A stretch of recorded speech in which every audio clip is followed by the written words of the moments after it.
ស្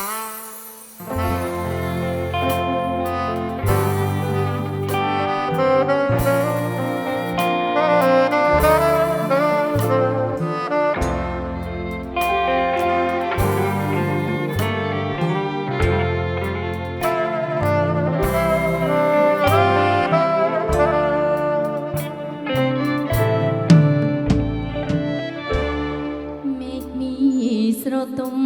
ភ្នំជាប់ជើងមេឃរាស្មីផ្លេកផ្លែ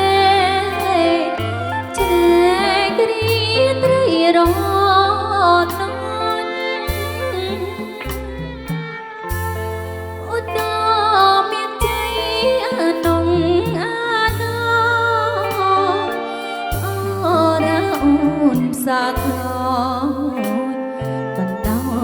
កណ្ដែងអាឡ័យ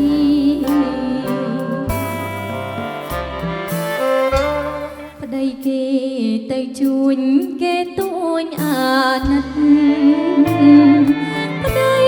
ខ្ញុំបដោជីវិតឋិតនៅតាមដងព្រៃ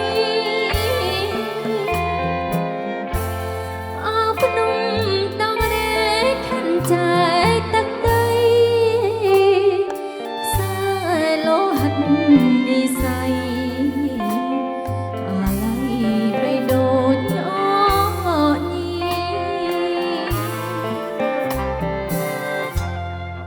បងអើយបងនេះម្ដងយើងត្រូវចែកផ្លូវចែកទីจากចង្រំបន្ទាយត្រទុំទៅនៅគិរីទុកញោមនេះស្ពាយនិស័យម្នាក់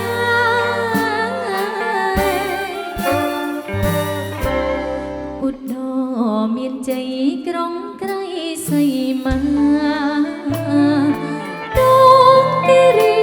បបតានាវាលធំបែបផ្សែង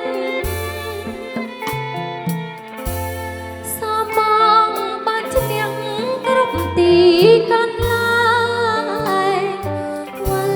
មកកាន់តំណែងអូនតែចាំមើលផ្លូវ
chạy trong trái xây